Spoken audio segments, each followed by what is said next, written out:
Every third Thursday of the month is dope. That's when the education peeps come to pass the scope. Lending a voice and new perspectives on a topic chosen by the collective. Bringing relevant PD straight to you. So what do they call it? It's Past the Scope PDU coming to your life. Causing a passion for learning to ignite. Amplify your voice and make learning thrive. All we do is Past the Scope PDU coming to your life. Causing a passion for learning to ignite. From Thursday morning to Thursday night, all we do is Past the Scope. What's up, y'all? How y'all What's doing? up? What's It's up? it's Friday. It's Friday. It's Friday. Dude, seriously, be honest with you, I didn't realize it until I picked up my son from high school today. I mean, not too long ago. And he was like, "Dad, it's Friday." I was like, "For real? It is? Thank you, Jesus. Thank you, Freedom. Jesus." I'm Freedom. I'm so tired. It's been a long, quick week, and that has been coupled with ISTE, like Yeah. virtual conference. Our ISTE. Normally, we gather in the summertime. We get together, we get the crew together, the community together, and we do ISTE. But this time, it's right after Thanksgiving. You know, Yes. some Yeah. of us are The still timing is full. timing is crazy. I mean, you're right. I was like, man, I was like, did they think about Thanksgiving? Folks traveling, and here we are gathering. It's like you have to show back up to work, and then this You have to. conference is happening. Oh yeah, you have to all week long. So it's not even like typically, how ISTE usually ends on a Wednesday. Right. Everybody's out on the Wednesday, and it's like, Yeah. oh Right. no, ISTE's still going on Thursday, Friday, and Saturday And again. Saturday morning. Yeah, it's insane. Insane. Well, it's been pretty good so far. That it's been better than pretty good so far. I actually just walked out of a session trying to get into your session. The session was actually on fire. A couple of district leaders were, really focusing on the fact that this is not a typical, learning experience for our kids. So let's stop trying to make it normalized, so to speak. And to hear district leaders say that was really refreshing. I Nice. know you had a session. What did you guys talk about?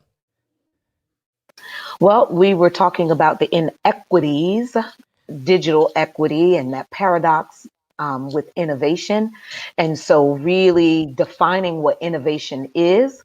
Is it something magical? Is it unicorn like? Is it sparkly? Or is it simply solving a problem, feeding a Mhm. need, paying attention to a necessity, meeting kids right where they are, even addressing some of our biases, our mindsets that in themselves can be barriers. I mean, it was dynamic. I mean, the people that were in the chat, I mean, I just felt like they needed to be on screen and Yeah. with us. And I mean, the comments, I mean, almost everything in that chat was a tweetable quote. And so it really, really was a powerful session to help us figure out. Desiree asked the question, um, can we make education future proof? Mm. And that by itself is a whole presentation. Yes, I was like, absolutely. listen. So yeah, it was a really, really good session. Dude, I would love to have that conversation on the real. Yes. Absolutely. Well, this is after the bell edition, because many of us who are participating in ISTE, we work too. So, so, so we getting out of school right now, or getting off of our places of employment, because Valerie said we had to go back. But I'm glad I got food on my table because of that, so that's all good. Yes. So here we actually are trying to, amplify the voices and the stories that have taken place throughout the week so far, and what we've got coming up, because we do have one more day. Today's sessions are finalizing right now. But we got one more day of ISTEs, which is cool. So we've got some guests that we're going to bring on to talk a little bit about their experiences as well, and hopefully have one of those wonderful Past the Scope EDU conversations where we ignite a passion for learning, because that's exactly what we do, right? Oh, we got some giveaways as well, right? You with me? Okay, I think I got you now. Oh, did you lose me? Yeah, for a moment, a brief moment, it just kind of froze and then went out, but you're Yeah, back on. I do that to people sometimes. Yeah, yeah. Just how it is. And talk about, one of our guests talking about the sun setting. You're starting to see it get darker in my house. The natural light is, I'm starting to lose that. So don't worry, I will illuminate. But we do have some prizes we're going to give away, right? Yes, we do. We do. I think we've got a couple of books, a guide a guide to teachers, a teacher's guide to Tech 2020. That's by Cult of Pedagogy. Hacking Teacher Burnout. That's Mark Barnes' Hack Learning Series. Learning to Go, and that's Shelly Sanchez. Solve in Time, which is from our boy D. Lanier. I think it's actually you, not me. But yeah, we've got the Solve in Time that we're going to give Oh away. no! D. Lanier. Then we have a book offering from Jennifer Costa Todd, correct? We do, and that's her new children's book. Okay. So as you're participating in the conversation and learning today, we'll engage you in the chat and we'll tell you how you can actually win. We did initially have it set up. Let me put that back up here real quick. If you were tell us on Twitter, what you've seen so far and what type of pivots you're going to make based on what you've learned, shout that out on Twitter with using the hashtag ISTE20 and Pass the Scope EDU hashtag as well. We'll put you in the drawing to be able to win one of those prizes. Will that work? But we'll see how that goes. We'll see how that goes. All right. Well, let's bring on our peeps here. 1, 2, 3. There they are. What's up, peeps? I'll make y'all a little bit bigger here so folks can see you nice and wide there. But I'm gonna let you guys introduce yourselves. We'll start with Leticia. Hi, everyone. I am Leticia Citizen. I am an I4 coach at Hawthorne School and Beverly Hills Unified School District in California, not Texas, Brian. And I've been an educator for 21 years. Passing it on to Sadie. Hi, I'm Sadie Lewis. I'm the Director of Instructional Design and Personalized Learning in the Melville School District, which is in suburban St. Louis, Missouri. Before that, I was in the classroom as a business and technology teacher, and then moved from the classroom to ed tech coach, and then now my current role. Wait, Sadie, where did you say you were in? The Melville School District, so St. Louis, Missouri. It's in like St. Louis County. Yep. I know the Lou. I'm from Kansas City, Missouri. Oh, I'm originally from, I do not claim St. Louis. I'm originally from down about 2 hours south of Kansas City over on the other side of the state. So, but then I just like made my way here by way of going to Mizzou and just kind of came the rest of the way across the state. Sadie, I went to Mizzou. Did you? Z. ZOU. All right, everybody else, y'all done. We about to have a conversation. I'm just kidding. All right, go ahead, Tatua. MIZZOU, huh? Is that like OH? And people from Ohio? It OH? is. It's like that, but better. You guys. So when you see someone from Missouri, is it MIZ? Then she says ZOU. Is that what it is? Okay. Dr. Tatul Ntoya here, and I am an educator consultant. I was in the classroom as a science teacher. Did that for 8 years. I was an administrator for 2 years. Went back to school. Did this doctoral thing, and now I'm doing a bunch of work around STEAM integration, maker spaces, all of the above, and just enjoying it. Excellent. Valerie, you good?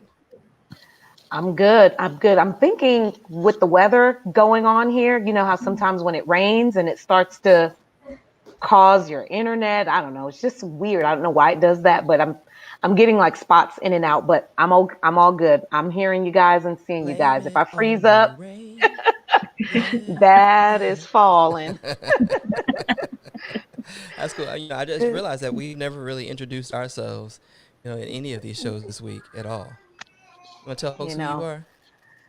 I'll tell you a little bit about me. I'm Valerie Lewis. I'm an assistant principal here in Gwinnett County, Georgia, right outside of Atlanta, so in the metro Atlanta area. And special education is my thing, and I just love to connect with people. So you always find me in the background. I'm not an introvert, but I just love to put people first. Absolutely love it. And myself, I am Brian Romero Smith Sr. 23 years in education, but now I'm on the dark side of ed tech. I do school and district partnerships for Nearpod and Vocabulary, and we're so happy to hear you. And I'm from Kansas City, Missouri, in case y'all didn't hear that before. Okay, all right. Anyway, cool beans. So just tell me. I know I've seen some of you go ahead and present already, and see, Tatul, you've got one tomorrow. Leticia, you got one tomorrow as well. 3. Wow. I got Busy two. lady, busy people. I got two Let, tomorrow.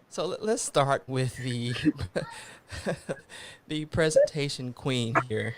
No. So, you're actually Yeah, doing yeah, dual yeah. duty. You're doing 2 conferences at a time. So, Mm. tell Yeah. us, what this virtual experience with ISTE has been for you, presenting, participating, the ups and downs, the differences. Um, Definitely exhausted. That's number one. I miss being in person because this is my opportunity. Like when I attend ISTE, that I get to see in person in 3D. People like Brian that I get to hug, Valerie, Tatul I see all the time. He's in California. But the other part of being able to do this virtually is, like Brian pointed out, I've been doing 2 and 3 conferences at the same time, which I highly don't recommend doing that at all. So like today I was presenting 3 different sessions for Los Angeles Q for their tech conference, which worked out perfectly because today I didn't have ISTE presentations. But the difference is, participation is a little bit lower, right? Because I know that people are like multitasking when they're at home, so they'll have their cameras off. They're not really in the chat. I love making my presentations interactive, and so like that wait time has really been a stretch. Like kind of sitting and waiting and thinking, like, is it because like people really aren't on their presentation, or are they just taking a time that they're typing and they haven't like sent their thing? So just managing that and working around it, but I still have fun. I'm still enjoying it. I still get to share. But I guess the other part of that too is then being able to present all these at these different conferences. I actually get to see like how everyone's doing it different.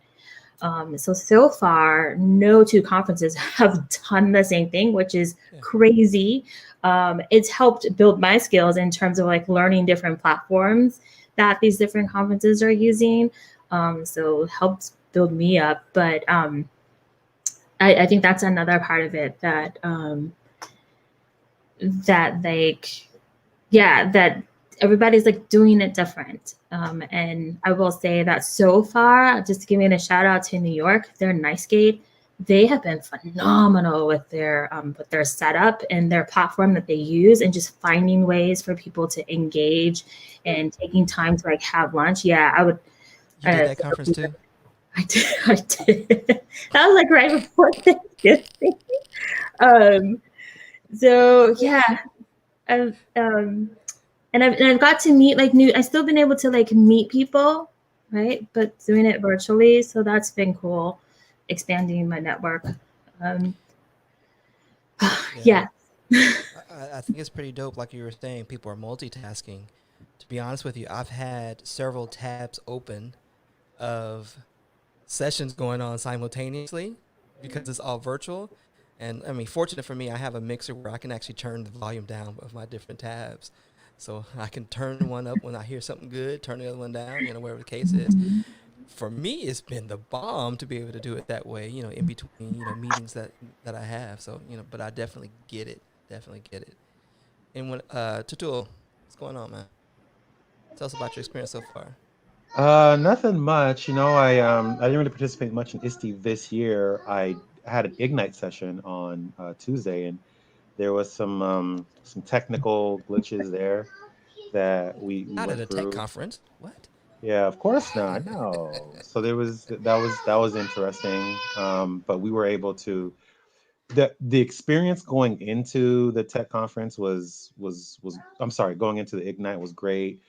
Nairi and Emily and Tunde and Antonio. We had a group together, and the camaraderie that we were able to share, the work that we were able to share was really impactful, and to be able to share that on the ISTE stage was really cool. And then just seeing the excitement, that everyone had around things that we were doing and how we were able to bring this together after all this time was really phenomenal. I was really appreciative to be a part of that whole body of experience and be able to, share a little piece of what we were doing. Gotcha. Awesome. And then I know I saw Sadie online, and we don't have a prior history or connection. And then I'm like, Brian, do you know Sadie? And he's like, no, I'm not as familiar with her. But Sadie, you were what was trending when I was looking for sessions and people sharing out resources on design. So just speak to us about, your ISTE experience and then this whole design thing. So I think kind of like a lot of people, I wasn't really sure what to expect with ISTE, because it's always, you show up, you make these connections with people, you see people that I know that I'm going to see my friends from New York and California and Texas all this one time every year. And I was kind of like, oh man, I'm not going to see them. But then there's something about whenever you're in a session and you see them pop up in the chat and say hi, you're like, oh, you're here too. And it's so fun. And you can like open a little private chat with them and stuff. And so it's still getting to connect with people in a different way, but then also making new connections with people that I otherwise probably wouldn't have, because whenever you're presenting, or even if you're attending a session, you don't really get to have side conversations in a session whenever the presenter is speaking. But in these sessions, you do. And so you're making connections with the people that are also interested in the same topic as you. And I've made so many connections that I probably wouldn't have otherwise. And so I've been pleasantly surprised by how many people I've gotten to know kind of digitally, I guess, through this. And so I presented on Sunday. Somehow all of my presentations stacked up on Sunday. So I was done after Sunday. I did some playground sessions and then just some regular ones. And then I've helped just do like moderating chats and stuff, which has been kind of fun. But so my sessions this year have been, most of them focused on design, digital design, visual design. And it's something that I love. Like I said, I was a business teacher. So teaching design was a huge part of my curriculum. And I was a marketing major in college. And so I took entire classes on like typography and color theory and all of that kind of stuff. And then I'm always just so, I guess, surprised, but also really like happy that people love it. They show up to the sessions, and I feel like it's something that we don't talk about very often. And I know there is like far more important work being done in education right now than graphic design, but it is something that it's fun and it's lighthearted. And it's also something that I don't think we talk to kids a lot about unless they're lucky enough to go to a school that offers a graphic design program. And even then there's like 7 kids in the class, so a kid can go K-12 without anybody ever talking to them about this stuff. But then we're sending them out into a world where we want them to create and communicate, but we maybe aren't always giving them the tools to do it. So yeah, it's been really fun. And I know I saw that, like, I like went to the ISTE hashtag, and it automatically sorts by trending, and my tweet was at the top. I'm like, what is this world? What is this life? Like, what? But it's been a lot of great feedback, and I'm hopeful that it's something that can help people. Yeah. Well, it's a good life. And let me tell you one thing, never, never, ever feel like what it is that you're doing is a backseat. And so that's the things that take precedence in education sometimes are not the things that truly matter.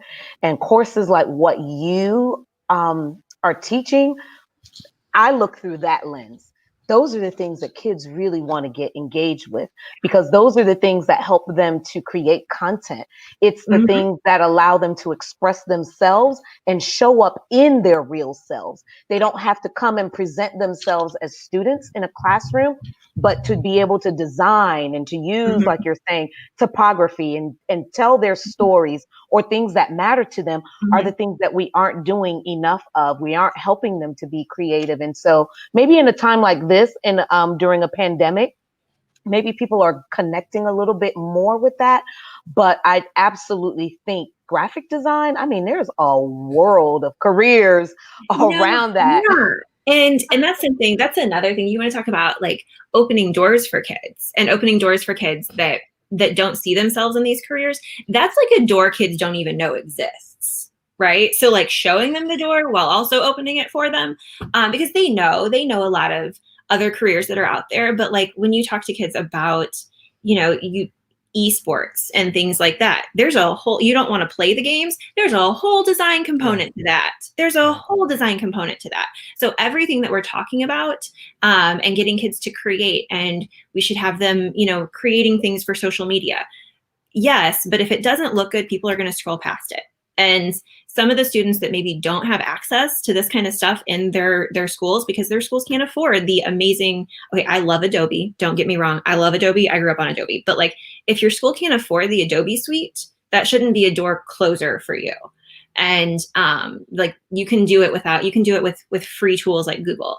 And so, we've got to be talking to kids about this stuff. And they don't realize that if, like we want them to create social media campaigns, we want them to create graphics, but if we're not creating something that's high quality and visual, people are going to scroll past it. And those are the voices that we don't want people scrolling past. So yeah, sorry, soapbox, clearly. I'm glad you're very passionate about it, because I think you're right. Well, I know you're right. Understanding the foundations of graphic design is the secret sauce to student voice. Mm-hmm. I know Leticia does a lot with student voice, especially with some of the applications that she works with. But being able to create that visual to go along with, your word and your self-expression just adds an extra layer to really articulate what it is that you're trying to express, trying to change, or trying to advocate for. And you're right, it is a missing piece. I'm very passionate about it as well. You can ask everybody in our community. I love to do it, but we need to expose our kids more to that particular piece. Mm-hmm. And with that said, I mean, what do you think about that, Ms. Citizen?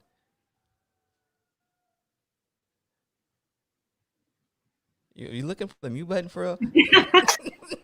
Bottom left. That's not what I was looking for. So I use a mouse. Oh, I look have at my that. mouse. Awesome. Love the mouse.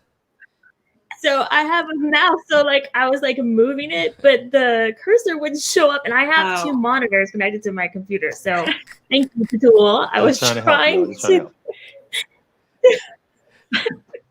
I knew where it was, but I couldn't find the cursor.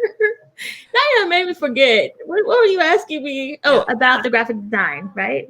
And coupling that with student voice. No, absolutely. Like I'm already like taking notes. I'm like, I need to go find her sessions because you're right. Like I know that there's a big push for Adobe. But there are plenty more other platforms that definitely will help, right, to allow students to create. I mean, I actually presented for ISTE yesterday at the Google Playground. I focused on Google Drawings and Google Slides, and how just letting the kids be able to draw and create that graphic, right, for themselves. And the rule of thumb that I had in my class was like, no, you can't just upload an image and let that be it. I wanted them to create their own, and just allowing students to do that and getting to see, where my students could go with that. And again, coupling that with their voice, like this can also go with those words that you're expressing. Or, I had some students that had trouble finding their words, but they knew what they wanted to say. They just didn't know how to, put it down again in words. But give them an opportunity to go ahead and create and use that graphic part. Like I remember my last year in the classroom, I had a student where he just loved to code.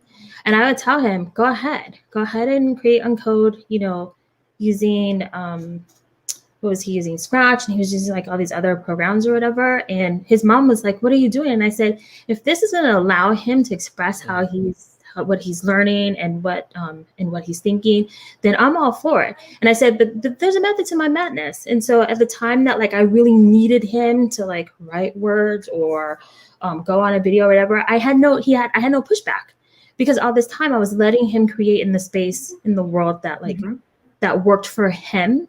And then it was easy for him to like learn how to transfer that over to other things.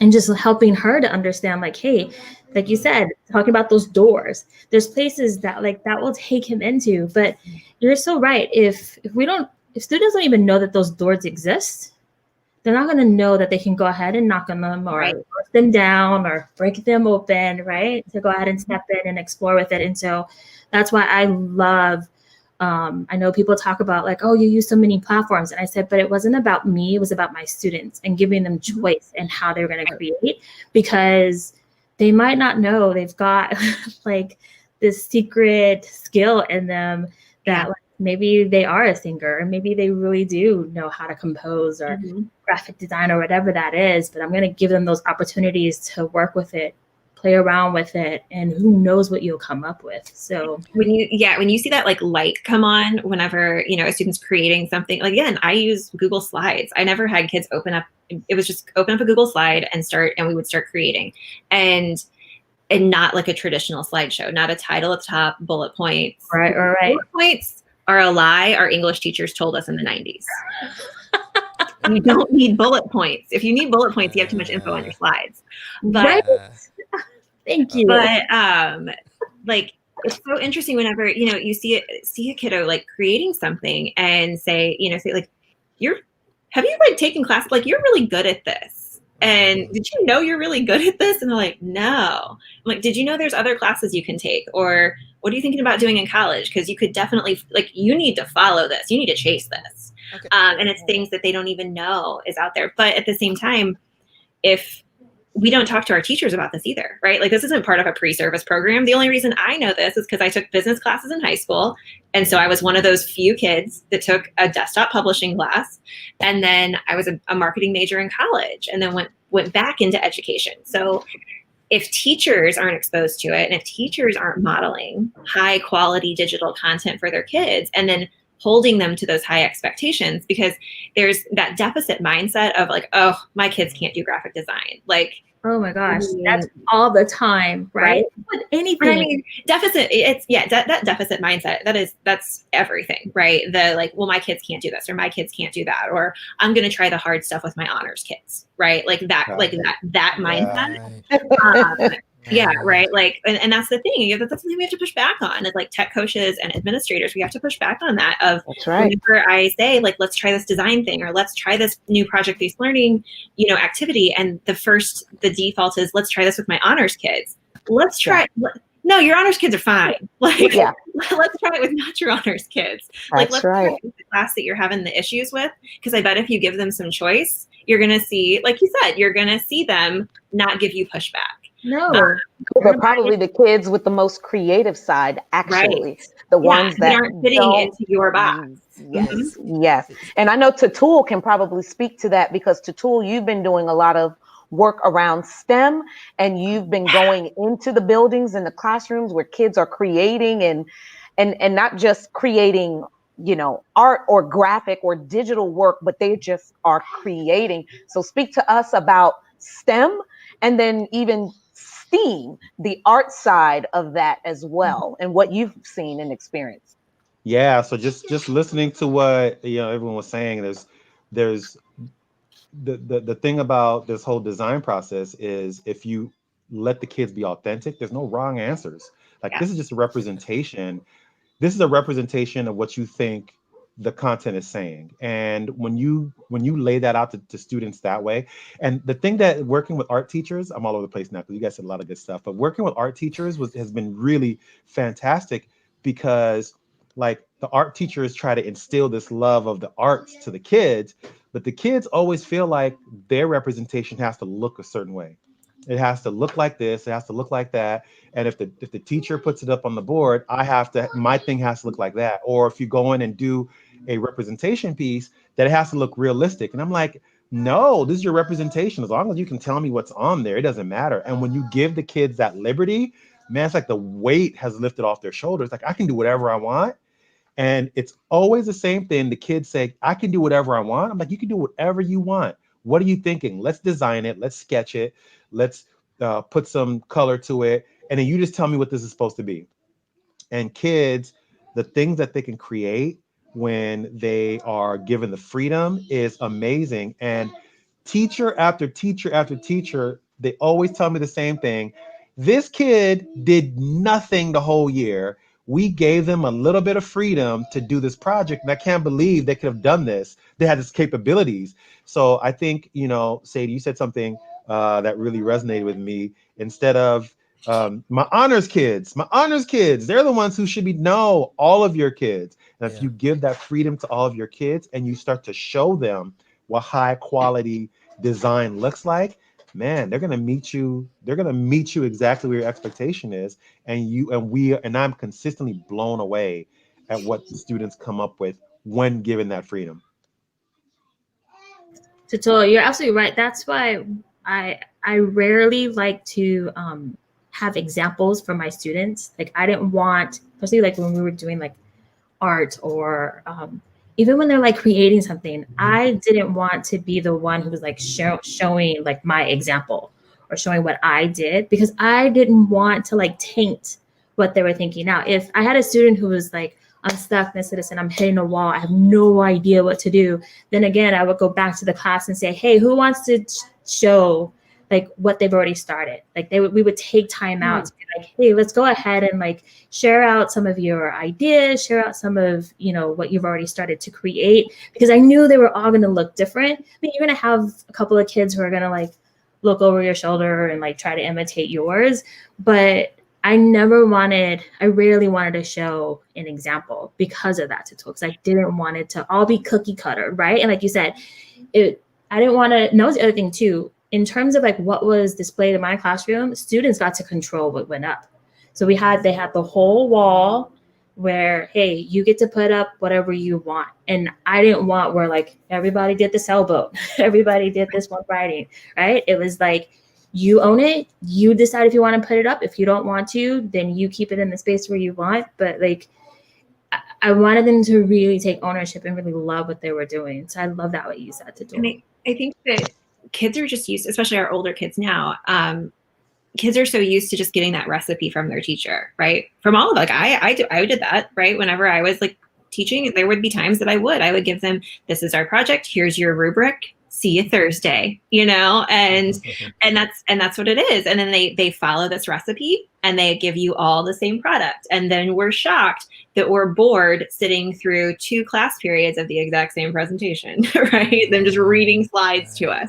But I think that goes back to what Tutul said about having a design process and not starting with the recipe, but start having a process and starting with, so what did you learn? Let's talk about what you learned. How could you represent that learning? And then sketching that out. If it's something that they're going to create digitally, sketching it first. Because so often if we say we want you to present information, kids will automatically open up a slideshow and start typing in the title. Like, what are you putting in that slideshow, friend? You haven't done any work yet. You know, you haven't done any planning. And so really, I think it does. It's giving them that design process and showing them the process. And whether that ends with coding, or if it ends with some sort of a cool graphic they created, or if it ends with some sort of a performance piece, there's still a process that gets them there. And then it really is, it's lifting up those voices that otherwise are just like, okay, yes, I will follow your recipe. And their voices never get heard. Yeah, and that's hard as a teacher because it's like everything you learned, you have to kind of unlearn and step back, let go of control, and, you know, have some faith that at the end of the process, the kids are going to come up with something that's worthwhile, that they'll be proud of, that you can show that the kids are learning, right? And that's a lot of trust that you have to have in what you're doing and what the kids are doing. And you have to be able to be a little unstructured and to let go a little bit of the control. And if you're not used to that, it's like, you asking me to do what? Are you kidding me? It's going to be chaos in here. Have you seen these kids, right? So trust me, just let them go, right? So that's a really hard sell for the teachers. And don't you think, like, a lot of us, like, I was that recipe kid. I was like, just tell me what I need to do. I'll turn it in. I'll get my A so we can move on. And so for me to break out of that as a teacher was difficult as well, because that's how I learned. That's how I did well. And I remember an English teacher when I was in high school, we did a creative writing, and she just told me I could pick a topic. And I was like, no, I need you to tell me what I'm writing about. Because I couldn't break out of that in my brain. Like, I was the complete opposite, Sadie. I was such the opposite. I was that kid that like intentionally was going to do something outside of what, like, I was, I was that kid. They were like, can't you just follow what I said? And I'm like, but that was boring. See, That's like way better. You're both explaining my marriage. But I have a question to that, because my wife is that logical side. Mm-hmm. She's an engineer. She needs the recipe. She needs the step-by-step instruction. Where I'm the creative, in the family. I'm very fluid and flexible, with the design, because my vision may pivot based on the direction that I'm going in.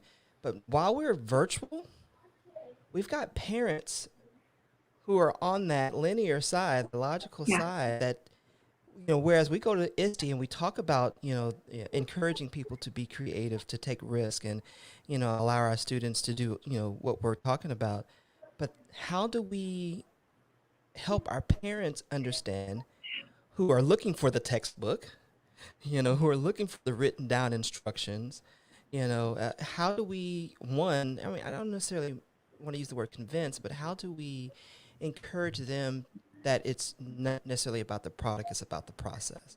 What language do we need to speak for them? I'm gonna tell you right now, Brian, I had that issue just being in the class anyways too. I was gonna say, like, with Tool, when you're trying to convince teachers to let go of that power and just give it over to the kids, like, my biggest thing wasn't necessarily convincing the kids. Like, maybe after a month in class, they were on board. It was the admin and the parents that I had to deal with. And so you're absolutely right. Like, so right now I'm not in the classroom per se, right? I'm in everybody's class. I teach digital citizenship every 2 weeks to every class. So I don't have the parents anymore. Although as a coach, I get the parents who come and say, I need you to help me understand this platform. I need you to help me understand this. And occasionally I might get that one that says, like, the teacher didn't explain it to us. And I'm like, oh, because they want the kid to, like, go through the process. And they're like, what does that mean? So I'm like the one who's also, like, standing side by side with that teacher saying, like you said, like, it's part of the process. And they're like that, because they're like, well, when I was in school, yep, you're absolutely right. When I was in school too, right? So you let them go through that and listen to them. And then in the end, it's like, please just watch. Like, they're going to go through it. And then their thing is like you said, like, it didn't tell them exactly what to do. And I'm like, well, no, but ask your child, ask them how they want to do it. And it's, again, I'm trying to convince them that, like, your student knows, trust your student, and just keep reassuring them, like, it's going to be okay. And yeah, I get, that's what a lot of my emails are with parents, is like, they didn't give, she, meaning the teacher didn't give examples. And curiosity is a teacher. When you think about a child coming up in school or before pre-K, they're exploring, they're figuring, and they're tinkering. And it's not structured, and it doesn't come with a set of directions. It's just let those kids run wild, be free, and they discover things on their own and they figure it out. I mean, you may have heard me say this before. I mean, we are raising a generation of students that are coming out of the womb swiping the cell phone. You didn't teach them how to do that. They figured it out. They know how to grab your phone at 2 years old. They know how to get to YouTube Kids. They know about Trinity and Beyond. And you're like, how the heck did all of that happen? And it's in the curiosity and them figuring it out, and they've carved their own path. And so, let them be. And so it doesn't have to be.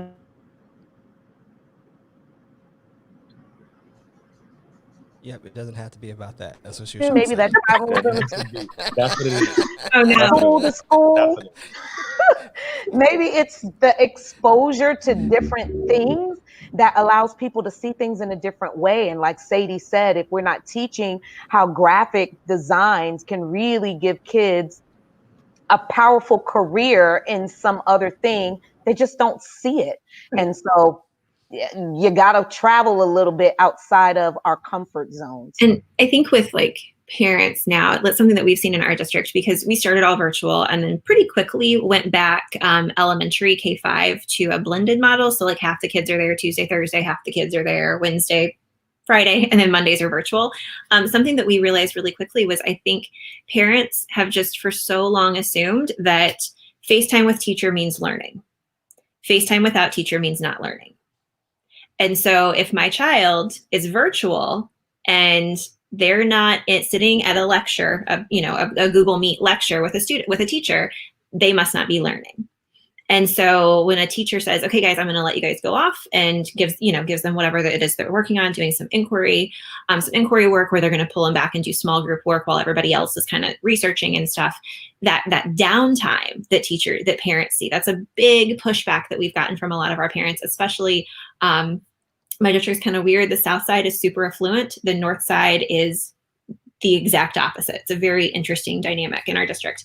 And especially that south side, that they have so much downtime during the day. They have so much downtime. Well, that's not downtime. They are doing independent or sometimes group, but they're researching, they're asking questions, they're doing digital feedback structures with one another.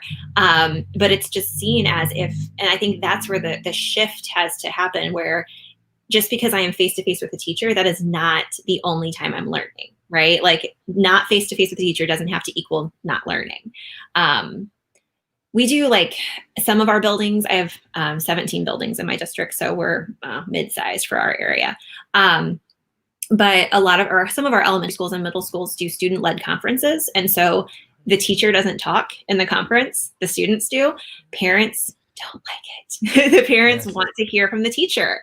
But that's the same thing, is because we think the teacher is the leader of learning. The teacher is the only one that knows about the learning. When, like we've all been saying here, if we put that voice back to the kids and give that voice back to the kids in parent-teacher conferences and let the kids really talk about the process that they've gone through, not just, hey, I got this A, but here's how I got it.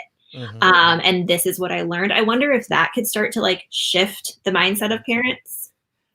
Yes, I've seen that. Yeah, when I was in the classroom, that is exactly what we did. Mm-hmm. Where my students led the conferences every single time. But what we did to couple with that was we brought in our parents every 6 weeks, and we let them know what was coming in the curriculum, in the scope and sequence. We gave them tips and tricks of what they could actually use at home to expand the learning. We did that in advance, so they weren't shocked. When the student was in the conference, leading the conference, explaining, the process of learning and how they did and what they liked, the most and what they liked the least. We gave them full autonomy of how they presented their own conferences. But the parents weren't shocked. But that open door policy to let them know that you're a partner in this learning process as well, made that a smooth transition when we did it. And I think we need to do a little bit more of that community, that stakeholder type of moments. We can do that great virtually. Zoom is like the bomb for activities like that. But we need to do that, because you're right. We need to be exposing our kids to, the possibilities beyond, what we see in the paper right now, what jobs look like. Right? Tatul's raising. Go ahead. I'm sorry, Brian. Tatul is raising what? His hand? No. I was going to say he's raising two little ones, two little boys, and so he can kind of speak from even that parent. I mean, most of us on screen do have kids, but his are tiny little ones at this stage. So you can hear there's one right there. So Tatul, speak to you wearing an educator hat, but also wearing a parent hat. And then you're raising two little boys, where sometimes people can classify two little boys, and let's call a spade, two African-American little boys that people may classify as rambunctious or hyper versus identifying it as curious. So speak to us about how you're raising your kids differently, doing those opportunities that may have looked different from how even your parents have raised you.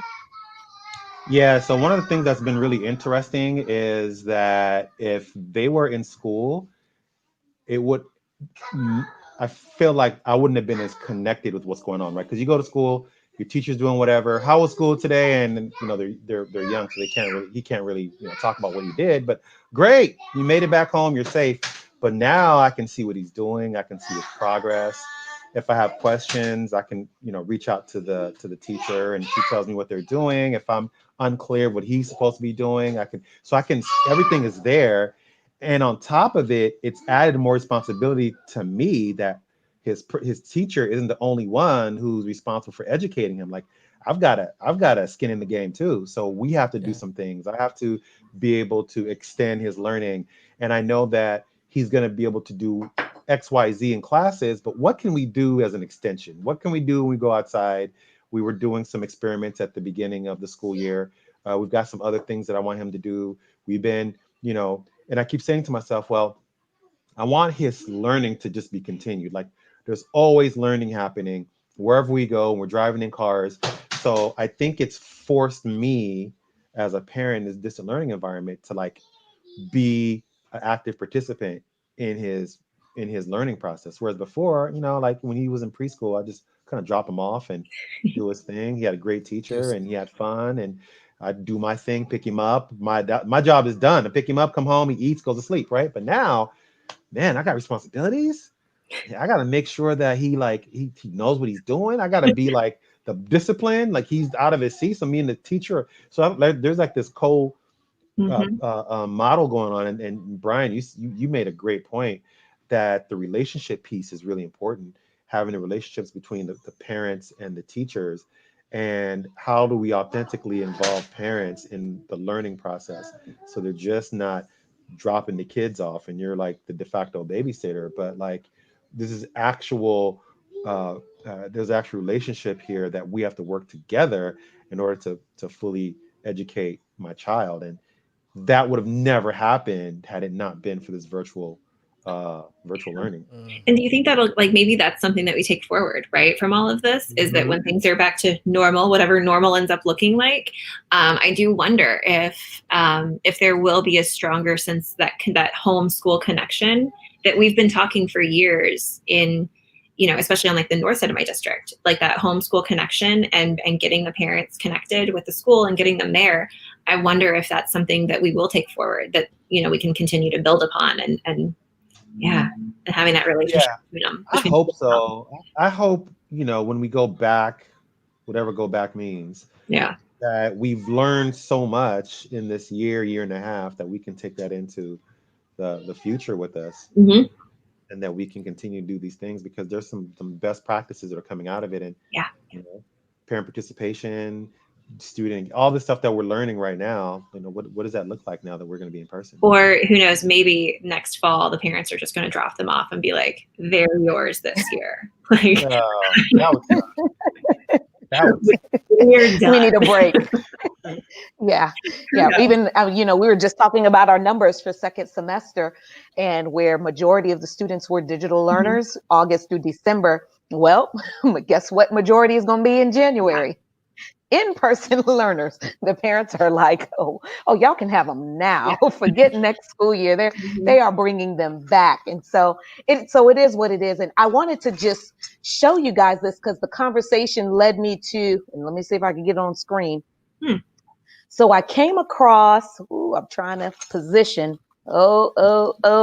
Maybe is it there? Dream Big on it? Dream Big. And then down at the bottom, it's Dibia Dream. Okay, yeah. So DibiaDream.org is an organization that one of my good friends brought up. And maybe Brian, he's quick. He's got the trigger fingers. He can probably pull it up on screen. Nonprofit, free. They ship these kits to my house. They're based out of Miami, Florida. Ship them to my house in Atlanta, Georgia. And this month's theme for December is centered around art and design. Last month, it was centered around medical and health professions. So 2 Saturdays out of the month, they do something called STEAM Saturdays. And so tomorrow is going to be the first December session. And this bag is filled with, I'm talking about all kind of things in here. I mean, it's packaged neatly, it's organized. I mean, free resource. Oh And my they gosh. I mean, guys, if you're talking about parents and trying to Mhm. make a connection with the kids and getting them to explore, I mean, the possibilities are endless. And so, of course, as my kids go through it, I try to take little quick snap stories to just capture the learning and what comes out of it. And, you know, those of you that follow me last month, they were learning about dentistry. And my youngest daughter, Bella, she got some filament, and Yeah, I saw they that. were learning about, yeah, filling the mold. And we were just sitting there after the session was done. She took the remaining filament on her own and crafted a rose with petals. I had no idea she could even do that. And You're And like, real serious about it too. and she such was serious. like, Yes. and that's an extension thing. So now, like, now she knows that she can create stuff with whatever this filament, whatever this Yeah. product is. Right now, she Yeah. knows she can create stuff with so yeah, you talk about like opening doors that people don't even know exist. You Yeah. know, Don't even know exist. So I encourage This any is awesome. parent that is on here to try to get signed up. Now, I'll tell you this, in 30 minutes, they're sold out. And when I say sold out, the Oh. course it's free, but the spaces are filled. And so by the time they open the January session, if you did not get in literally within that first 30 minutes or hour, January's done. You can't even get in. And I'm talking about these kits are being shipped out, and you know, I mean, and it's just simple things. It's here's a canvas, it's wrapped. There's a cloth in there, paint brushes, paint kit, and then they have a whole virtual session with people that come on and go through the lessons. I mean, so it's incredible. So, you know, I reached out to the founder and I said, hey, you want to try to come and bring this on out to Georgia, and let's get these into some schools here in Georgia, Yeah. and spread the opportunity. He's like, absolutely. That's awesome. And so And so they're currently in Miami, right now. That would be Awful. really cool. So let's get them out to where you guys are. And, you know, to Tool, Leticia, let's get them out to Cali. You know, you guys can be those thought leaders with design. I mean, it's free. You cannot beat free. It is free. Thank you for Me sharing too. that. I've got it Ari. I already pulled it up on my computer. That's awesome. Yeah, it was a real sweet find. I saw that while you were out that weekend, and Love Rose. Of course, I invited my daughter, you know, my youngest, who's a builder, a designer. You know, we just tore down her Lego village because we're redoing her room. Oh. So you know, we had to do so, and she didn't like it. So they're all in boxes. But I said, guess what? That means you get to create a brand new village on your own. She was like, okay. You know what I mean? You know, made her excited once, you know. But then, of course, I have to add more pieces to it. So, you know, that's what we do. But that's what we do to encourage her. So that's some really cool stuff. We didn't get anybody to share, though, Valerie, on to give away some of these prizes. So, you know, we might have to. What'd you say? I know. I don't know. I don't know what we're going to do. These prizes are here, guys. Come on. Jennifer Cossetad is giving out her book, Cult of Pedagogy. Jennifer Gonzalez, Mark Barnes, Shelly Sanchez Terrell. I mean, look, tell us what you have pulled from ISTE. Even if you've not attended ISTE sessions, you watch some of these scopes and the learning, and how are you going to use what you've learned to pivot? So tweet it to us, share it, whatever you need to do. And we're giving out these books. And that's the real deal about these conferences. I mean, you're getting a wealth of knowledge, a plethora of opportunities and tools to use and design thinking, you know, processes. I mean, you're getting all of this, but don't let it go to waste. Don't just keep it in your notebook, you know, or on your iPad, you know, and forget about it because we're about to go on holiday Christmas break, you know, and you're going to chill out for 2 weeks.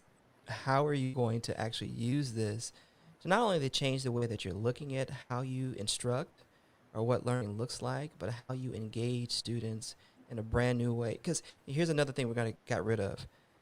We said we're going to get rid of the word normal. But we're also going to get rid of the phrase "go back," because guess what? We're back. Mm-hmm. We're back. It looks different, but we're back. Regardless of what that situation is. So we need to stop saying that when we go back. No, you need to start now. Start planning now. So that's what we're trying to encourage you to do. With that being said, any parting shots from you guys on, how to encourage people to take this and go ahead and start applying it with some urgency? Well, if people Yeah. attended ISTE, go back and watch the session. Take advantage of the fact that this year sessions are recorded, right? And that all the digital tote resources are there. So if you're watching this and you're in ISTE and you did attend ISTE, take advantage of the fact that those sessions are recorded and go back and watch them. How long, Sadie, do they have access to this? I think 6 months. 6 months. 6 months. 6 months. Yeah, Come on, y'all. to try something Come on, now. y'all. Like commit to some stuff. Like get out your Google Keep or whatever your Google Calendar, whatever your organization is, and commit to things. Like say like I'm going to watch this one in January and I'm going to do something with it, and then this is the one I'm going to watch in February and I'm going to do something with it, and then go do it. Love it.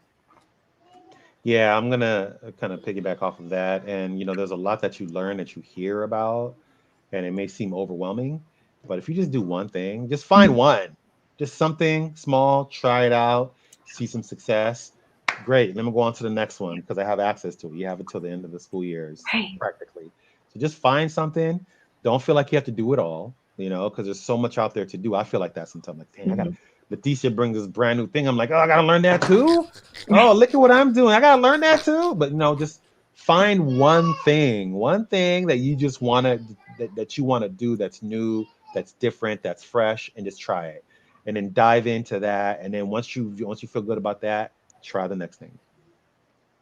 I would say to piggyback off that is to try to find a partner to do it with. Like whether it's, one of the teachers at your own school or maybe someone that you met at ISTE, or reach out to the presenters. I mean, I love when I get to connect with people who've attended my sessions and then we can chat about the things that they want to do or answer any questions. So I would definitely say at least find one other person that you both can collaborate and plan with and challenge each other to say okay, this is the tool we're going to try. And if it doesn't go right, okay, try again. Because usually it doesn't go the way you actually visualize it in your head. But again, if you turn it over to the kids, it's going to come out in ways that you couldn't even imagine. And then the next time you try it, they're going to try something new. I loved handing over things to my students and having them to report back and tell me what they found and how they think that we could use it. I live to present so that way I can bring my students' voices to the front. And so the things that I learned, I've gotten from them, but definitely find that partner to do it with. Yeah, I love that. And it's really all about the connections. And I think you guys said it best.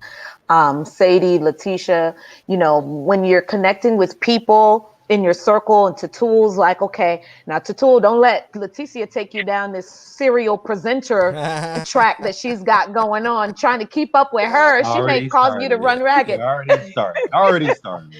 But then, that may be a good thing too, because she's pushing you into another element. And that's what it's about. It's connecting with people. We didn't know Sadie. Most of us knew ourselves, but we didn't know Sadie or have her in our direct PLN, but reaching out. And now just like Sadie, we're going to be hitting you up.